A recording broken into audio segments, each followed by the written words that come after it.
ఈ ప్యాటర్న్ మీరు గమనించారో లేదో, మీకు ప్రపంచ స్థాయిలో వివిధ దేశాలు ఇక్కడ ఉండే అతి పెద్ద ఆయిల్ రిఫైనరీస్, అంటే రిఫైన్ చేయడం అంటే ఏంటండి, ముడి చమురు దీనిని శుద్ధి చేసి మళ్ళీ అమ్మడం.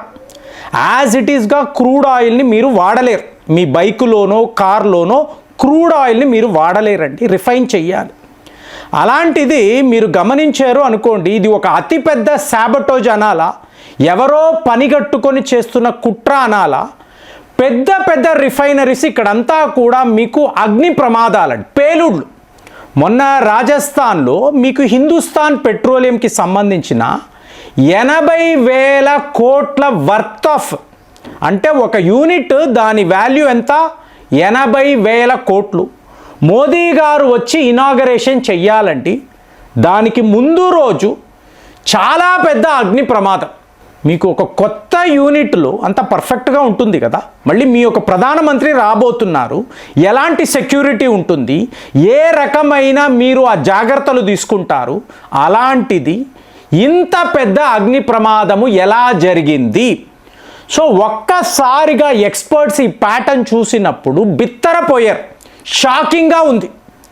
ఏప్రిల్ 3వ తారీఖు రష్యాలో ఉండే అతిపెద్ద రిఫైనరీ ఇక్కడ మీకు అగ్ని ప్రమాదము అనేది జరిగింది. సో మామూలే, ఎందుకంటే రష్యా అన్నప్పుడు ఎటు చూసినా కూడా ఆయిల్ ప్రొడ్యూసింగ్ యూనిట్స్ ఉంటాయి కదా, పెద్ద పెద్ద రిఫైనరీస్. ఎక్కడో ఏదో జరిగింది, లేదా యుక్రెయిన్ తీవ్రవాదము అని మనం మాట్లాడతాం, అవునా. నెక్స్ట్ మీరు చూసారనుకోండి భారత్లో. సో భారత్లో మీరు ఛత్తీస్గఢ్ వేదాంత వాళ్ళ పవర్ ప్లాంట్, మీకు ఎన్నో మరణాలు కూడా సంభవించే, వాళ్ళ మీద కేసు జరుగుతుంది. సరేనండి, రష్యా భారత్ అన్నప్పుడు నాలాంటి వాళ్ళకి డౌట్ వస్తుంది, వీళ్ళు ఏదో ప్లాన్డ్గా చేస్తున్నారు, ఇమీడియట్గా అలర్ట్ అవుతాము కదా. నెక్స్ట్ లెవెల్లో చూసారనుకోండి మెక్సికోలో ఉండే ఒక ఆయిల్ రిఫైనరీ యూనిట్, అక్కడ ఇలాంటి ప్రమాదం.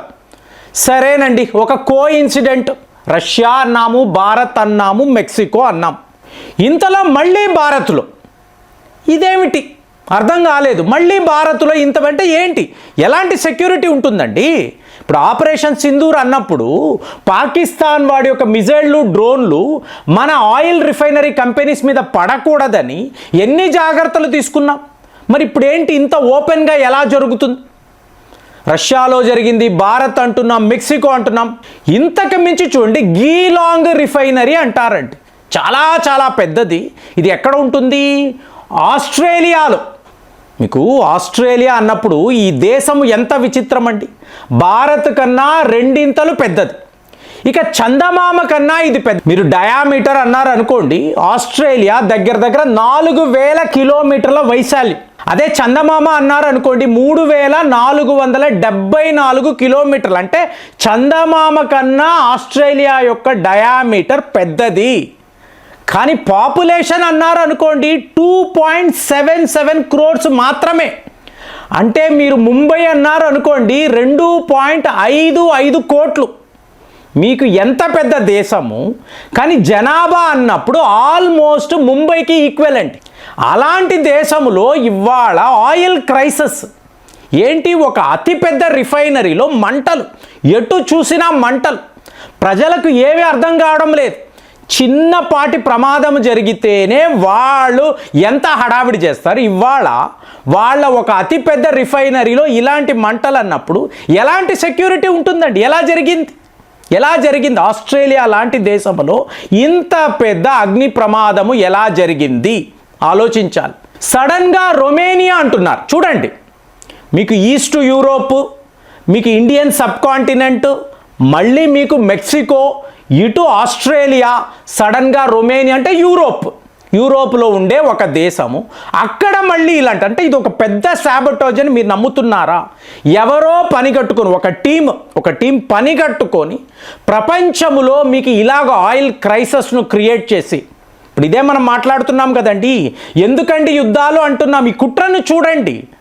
మీకు సీజ్ ఫైర్ అంటారు, వెంటనే చమురు ధరలంతా పడిపోతాయి.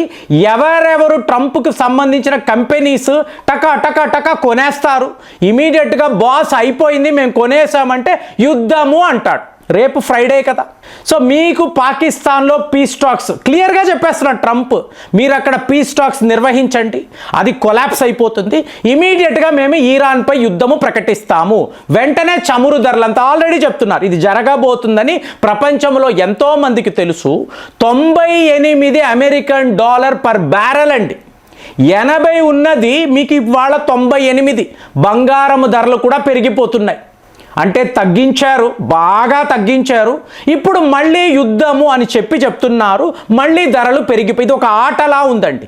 వీళ్ళు మార్కెట్ను మ్యానిపులేషన్ అనేది చేస్తున్నారు, ఈ మ్యానిపులేషన్లో యావత్ ప్రపంచము చిక్కుకుపోయింది. మరి ఇప్పుడు ఏంటి, ఎనర్జీ క్రైసిస్ తీసుకురావాలి. సో ఒక మేజర్ ఎనర్జీ క్రైసిస్. నాకు అర్థమైంది ఏంటంటే ప్రపంచంలో ఎక్కడా చమురు దొరకకూడదండి. ఇప్పుడు మీరు కువైత్ని అడిగారు అనుకోండి, చేతులు ఎత్తేసారు, మా వల్ల మేము సప్లై చేయలేమండి, టోటల్గా మా ఆయిల్ కాంప్లెక్స్లు అంతా కూడా తగలబడిపోయాయి, మేము అప్పుడే మీకు ఆయిల్ ప్రొడక్షన్ చేయలేము, మీ దాకా పంపించలేము, స్ట్రైట్ ఆఫ్ హార్మోస్ ఇంకా కూడా క్లోజ్ అయ్యే ఉంది. సో అలాంటప్పుడు మేము సరఫరా ఎలా చేయగలము? కువైత్ వాళ్ళు అడుగుతున్నారు, సౌదీ అరేబియా, ఖతార్ వీళ్ళందరూ కూడా మేజర్ క్రైసిస్లో ఉన్నారండి. జీడిపి గణనీయంగా పడిపోయింది. ఎంతలా పడిపోయిందంటే రెవెన్యూస్ చాలా ఇబ్బంది పడబోతున్నారు. దీన్నే energy crisis, creating the energy crisis, అందుకే సాబటోజ్ అంటున్నా. ఎవరో పని కట్టుకొని ఈ పని చేస్తున్నారు. అలాంటప్పుడు సరే అమెరికా, ట్రంప్ డౌట్ వస్తుంది కదా, ఈ CIA ఏజెంట్లు ఇలాంటి ఒక క్రైసిస్ క్రియేట్ చేసి ట్రంప్ని తృప్తిపరచాలి. వాళ్ళు అనుకోవచ్చు కదా. ఇంతలో చూడండి, టెక్సాస్లో ఉండే ఒక ఆయిల్ రిగ్, మీకు ఆయిల్ మైనింగ్ చేసే ఒక ప్రాంతము, ఇక్కడ కూడా అగ్ని ప్రమాదం. మరి ఇది కావాలనేసి, అంటే మీ దేశాల్లో అంతా ఇలా అగ్ని ప్రమాదాలు సృష్టించాము, సో ఇది చేసింది మేమే అని మనం ఎక్కడ అనుకుంటే, ఇప్పుడు అంటున్నాం కదా మనం, అమెరికా అనే ట్రంపే ఇలాంటి కుట్రలు చెయ్యగలడు మాట్లాడుతున్నాం కదా.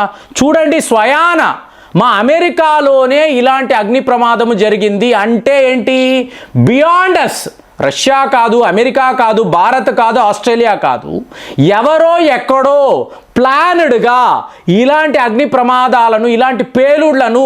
మరి భారత్లో చూడండి ఫ్రెండ్స్, రాజస్థాన్లో 80,000 కోట్లు మామూలు విషయమా? ఇంతంత డబ్బులు పెట్టి మీరు అత్యాధునికమైన ఇన్ఫ్రాస్ట్రక్చర్ని క్రియేట్ చేసి మీరు ఇనాగరేషన్ అనడానికి ముందు రోజు అలా ఎలా జరుగుతుంది? మీరు ఆలోచన, అలా ఎలా జరుగుతుందండి? జరిగింది. జరగడము కాదు, మనకు 1,000 కోట్లు నష్టము జరిగింది.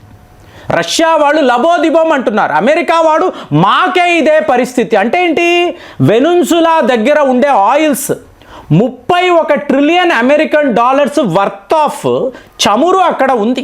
ప్రపంచమంతా కూడా ఇక ఆయిల్స్ దొరకవు, మీరు చచ్చినట్టు వెనుజులా వద్దే కొనాలి. మరి వెనుజులా యొక్క పాలకుడు ఎవరు? ట్రంప్. అక్కడ ఉన్న కంపెనీస్ ఎవరివి? అంతా కూడా ట్రంప్ యొక్క ఆయిల్ కంపెనీసే. కాబట్టి మీరు అందరూ చచ్చినట్టుగా మా వద్దే ఆయిల్స్ కొనాలి అని ఒక ప్లాన్ చేశారా? దాని ప్రకారం వేరే ఎక్కడ ఏ దేశములో కూడా మీకు ఆయిల్స్ దొరకని ఒక పరిస్థితిని వీళ్ళు క్రియేట్ చేసేసారా? నాకు వస్తున్న డౌట్ అయితే ఇదే. ఒక్క ఏప్రిల్లో ఇన్ని దేశాలలో ఈ స్థాయిలో అగ్ని ప్రమాదాలు జరుగుతున్నాయి అంటే ఇది జస్ట్ ఒక కోఇన్సిడెంట్ అండి, ఎక్కడెక్కడో ఏదేదో జరిగింది అని అనడానికి లేదండి. సరే, మన దేశంలో ఎండలండి, ఎక్కడో మీకు ఒక ఫైర్ యాక్సిడెంట్ అయ్యింది రాజస్థాన్ లాంటి ప్లేస్లో, ఇవాళ 45 డిగ్రీస్ పైన ఎండలు ఉన్నాయి అనుకోవచ్చు. మరి రష్యా పరిస్థితి ఏంటి? అమెరికా పరిస్థితి, రొమేనియా పరిస్థితి ఏంటండి? అక్కడంతా ఇంతంత ఎండలు ఉండవు కదా. మరి అలాంటప్పుడు ఇట్లాంటి ఫైర్ యాక్సిడెంట్స్ ఎలా జరుగుతాయి? ఇంతంత ఎనర్జీ నష్టము ఎలా జరుగుతుంది? సో మీరు ఆలోచించారు అనుకోండి, గ్లోబల్ ప్యాటర్న్ ఒకటి కనిపిస్తుంది. మరి దీని వెనుక ఎవరు ఉన్నారని మీకు అనిపిస్తుంది? మీరేం ఆలోచిస్తున్నారు? కామెంట్స్లో రాయండి. మళ్ళీ వచ్చే వీడియోలో కలుద్దాం. జై హింద్.